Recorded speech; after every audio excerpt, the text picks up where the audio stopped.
या ठिकाणी बघा मित्रांनो, स्क्रीनवर दिसतो हा परत एक भूमितीमधला प्रश्न आहे. 6 ते 8 TET 6 ते 8साठी आलेला हा प्रश्न आहे मित्रांनो. ह्या 4-5 वर्षाच्या प्रश्नपत्रिकेमध्ये भूमितीला खूप महत्त्व दिलेलं आहे.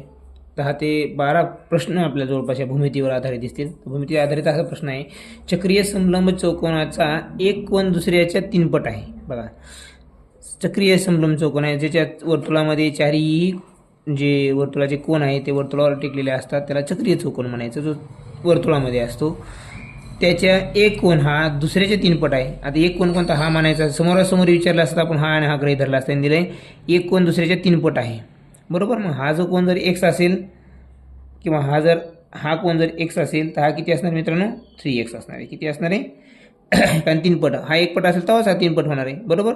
हे 2 कोनाचे त्यांनी आपल्याला अंतर दिलेलं आहे, तर त्याच्या लहान कोनाचे माप म्हणजे x चे माप किती ते काढायचं आहे.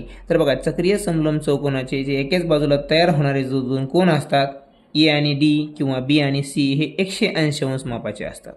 मग लिहा अँगल म्हणजे काय लिहितात, x अधिक 3x बरोबर 180 मित्रांनो. मग 4x किती होईल मित्रांनो, 180. 4x बरोबर 180, कारण की एकाच बाजूला तयार होणाऱ्या जे कोन आहेत त्यांची बेरीज असते 180. चक्रीय चौकोन असेल तर, समलंब चौकोन असेल तर, आहे की नाही. मग x बरोबर काय मित्रांनो, 4 चौक 16, 4 25 म्हणजे 45 डिग्री. मग हे हा जो 45 आला मित्रांनो, हा काय असणार आहे, हा असणार आहे लहान अँगल. त्याने आपल्याला लहान कोणाचं माप विचारले हा, आणि मोठा जर विचारला त्याने मोठा कोन जर विचारला मोठा, तर मोठा काय होईल मित्रांनो, 3x. मग 3 काय मित्रांनो, 45 गुणिले हे 3, 135 होईल. या दोन्हीची जर ॲडिशन केली तर किती येईल, 180 डिग्री, बरोबर. असं बी आपल्याला काढता येऊ शकतं. बरं, कधी कधी ते काय विचारतील, ह्या चक्रीय चौकोन आहे, या चक्रीय चौकोनाच्या समोरील जे कोन आहे मित्रांनो ते पण 180 अंश मापाचेच असतात, सप्लिमेंटरी अँगल्सच असतात. आलं लक्षामध्ये. मग यांची बेरीज जरी देखील विचारली आपल्याला तरी ती 180च असते.